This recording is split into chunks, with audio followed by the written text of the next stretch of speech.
اسی طرح سے سوسائڈل کیسز میں بھی ہوتا ہے کہ بڑے عرصے سے وہ ایک پینٹ اپ اینگر یا سیویئر ایشوز ہوتے ہیں جو ایک انسان اپنے اوپر کیری کر رہا ہوتا ہے اور پھر فائنلی جا کے وہ ٹپ اوور کر جاتا ہے اینڈ سوسائڈ کمٹ کر جاتا ہے.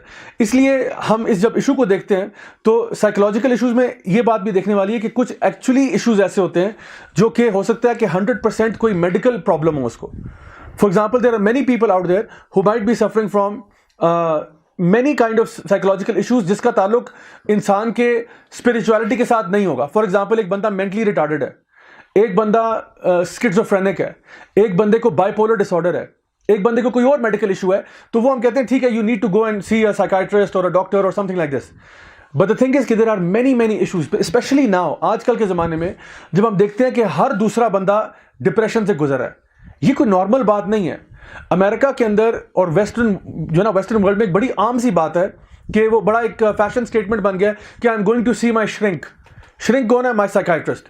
ایک بڑی فیشن چیز بن گیا کہ جی کیا I was just in a meeting with my shrink, I have some issues, messed up issues I am dealing with.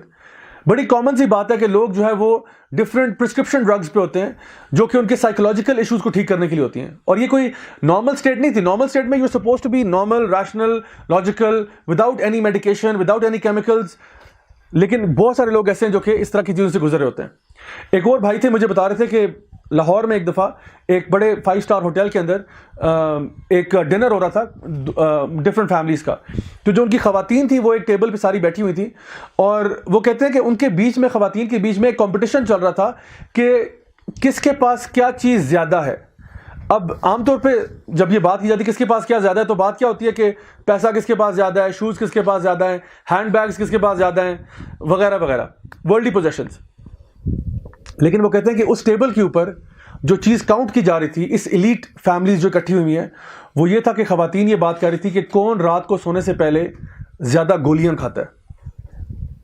اور کسی نے کہا میں 5 کھاتی ہوں, کسی نے کہا 6 کھاتی ہوں. کرتے کرتے کوئی 17-18 تک چلے گئے کہ میں رات کو 16 گولیاں جب تک نہ کھا لوں یا 18 گولیاں نہ کھا لوں مجھے نیند نہیں آتی.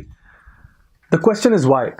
So from a logical perspective ہمیں یہ سوال پوچھنا ہوگا کہ کیوں ایسا ہو رہا ہے کہ اتنے زیادہ لوگ ڈسپائٹ ہیونگ ایوری تھنگ, دنیا کی ہر چیز ہے ان کے پاس, اچھا گھر ہے, اچھی گاڑی ہے, اچھا بنگلہ ہے, بچے اچھے اسکولوں میں جاتے ہیں, apparently every thing seems normal اور ویری گڈ ایکچولی.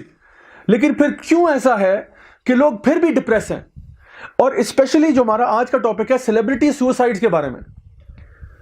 2 مہینے پہلے Chris Cornell, I used to be a huge fan of Soundgarden, Chris Cornell جو اس کا لیڈ ووکلسٹ ہے اس نے خودکشی کر لی, ہی ہنگ ہمسیلف. کل پرسوں کی بات ہے کہ چیسٹر بیننگٹن جو ہے جو لیڈ سنگر ہے لنکن پارک کا, اس نے بھی اپنے آپ کو, جس دن کرس کارنیل کی برتھ ڈے تھی, سپوزڈلی ہز برتھ ڈے, اس دن اپنے آپ کو وہ بھی خودکشی کر کے مار دیتا ہے. اور ایک لسٹ ہے سیلیبریٹیز کی جو ہمارے سامنے ہے جو کہ اپنے آپ کو سوسائڈ کے تھرو مار دیتے ہیں, یا پھر اگر سوسائڈ نہیں کرتے تو شاید سوسائڈ سے کم بھی نہیں کرتے, جس کو میں کہتا ہوں کہ ریکلیسلی اپنی لائفز کو روئن کر دیتے ہیں through drugs, alcohol, trying to cover up some messed up issues that they're going through. So although اس میں سے کچھ میڈیکل کیسز ہو سکتے ہیں, واللہ عالم, اللہ knows best, but the thing is کہ اتنے زیادہ جب کیسز آنا شروع ہو جائیں تو you have to ask the question why are people depressed. ہر دوسرا بندہ کیوں ڈپریشن سے گزر رہا ہے؟